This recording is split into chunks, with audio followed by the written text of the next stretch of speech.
नमस्कार, icon Maharashtra news चॅनलमध्ये आपले स्वागत आहे।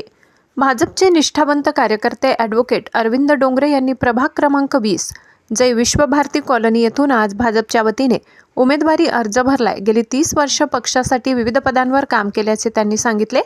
पक्षाने संधी दिल्यास निवडणूक लढविणार असून ज्याला पक्ष तिकीट देईल त्याच्या पाठीशी ठामपणे उभे राहू। पक्षाचा निर्णय आम्हाला मान्य असे डोंगरेंनी स्पष्ट केले।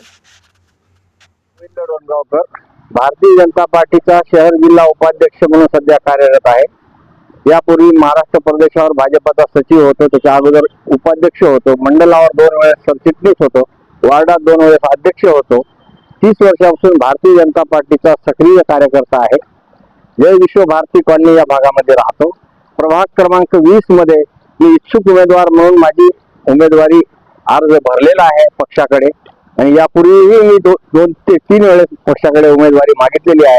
पण माझी संघटना जे ठरवेल, ज्यांना उमेदवारी देईल त्यांना जनतेला मी आवाहन करतो की भारतीय जनता पार्टीचं कमळ हे विकासाची निशाणी आहे। देशामध्ये, महाराष्ट्रामध्ये आणि आपल्या या शहरामध्ये पण विकास जर व्हायचा असेल तर भारतीय जनता पार्टीच्या उमेदवाराला निवडून देणं अत्यंत गरजेचं आहे।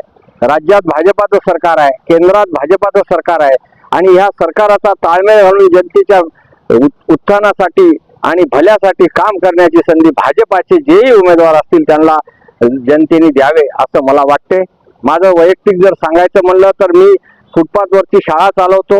शहराच्या बाहेर पाल असलेल्या मुलांना दरवर्षी दीपावलीला त्यांचे चांगले कपडे घेणे, त्यांना मिठाई वाटप करणे, शाळेचं साहित्य वाटप करणे, भारत माता सेवाभावी संस्थेच्या माध्यमातून आताच मी भागवत सप्ताह आयोजन केलं होतं।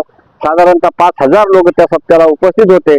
कोरोना काळामध्ये स्वतःच्या खर्चानी, स्वखर्चानी जनतेला आणि जे सोसायटी आहेत त्या वॉचमॅनला आणि शहराच्या बाहेर असणाऱ्या गोरगरीब लोकांना अन्नधान्य वाटप करायचं काम माझ्या भारत माता सेवाभावी संस्थेच्या माध्यमातून मी करत आलो आणि भविष्यातही समाजसेवा करत राहील।